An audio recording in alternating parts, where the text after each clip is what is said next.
Rob Clayton had arguably one of the biggest meets that has been in the Cadet Natatorium last weekend with Louisiana State coming in here, but also Denver and Wyoming. Just your impression of the meet on the whole. It was a great meet. Loved the energy to have all four teams. I mean, it was crowded. We had 8 teams, 4 men, 4 women, 8 really competitive teams, top to bottom. And energy was phenomenal. The racing was great. It, like any other meet, it wasn't perfect, but really liked the event format that we did over the 2 days, and no, it was a fabulous weekend. Talk to me about just having an SEC team in here. Obviously, some of their swimmers were better. Obviously, some of your swimmers were better. But did it make your swimmers better having better swimmers in the pool? For sure.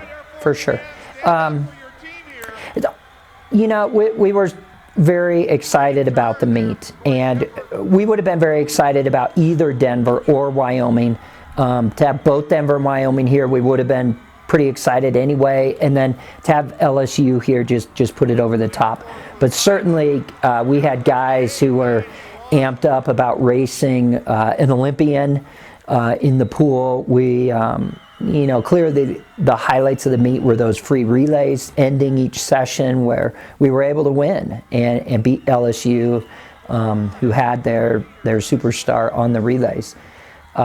So those were clearly the highlights, but we had lots of great swims throughout the meet, and lots of great competition, not just from LSU, but from Wyoming and Denver as well. And, for us to get a win over Denver and a win over Wyoming over the weekend that always makes for a great weekend to get either of those, and to get both of those, and then to pick up some wins in individual events over LSU.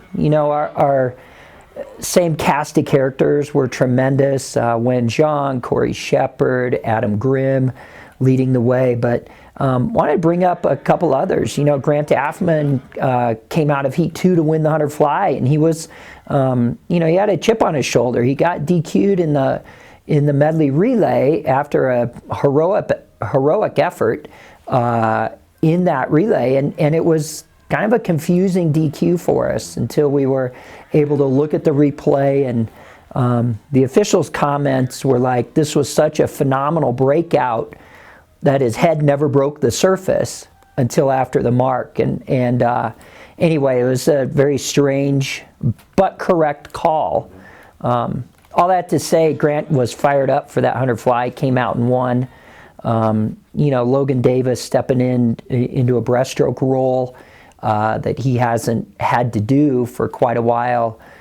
We had Chris Lindley back swimming again. He's been out. We just had a lot of good things. Gabe Bartolome had some good backstroke swims. And then Jacob Balseco was terrific, especially on the relays, but had some great swims all through the weekend. So it was really a strong performance. Andrew Limpert, certainly I'd be remiss if I missed Andrew's great swims, both in the flies, and was a critical part of those relays with Wen and Corey and Jacob as well. So we typically don't see an event like this with so much emotion and everything in it this early in the season. Can that bolster you to be even better as the season goes along now, because you're going to be able to be like, wow, we did it here? Certainly. It's always good to race, have hard, tough races. It's always good to swim fast. It's always good to have great competition and have to get yourself up and have to get yourself up for multiple events over a couple of days. It's not just, I'm going to swim one event and then, kick back until we start training on Monday. This is I've got this event and 40 minutes later I've got to go again, and then I've got to, take care of myself swimming down and recovery so I can be ready to go on Saturday. And so these multi-day events against great competition are such ideal preparation for us as we get ready for Texas A&M, as we get ready for the conference meet at the end of the year. Yeah, most definitely. What you going to do this week? This week is hard training. We are right back into it. This week is hard training. Next week's kind of a strange week. There are just lots of different special days going on.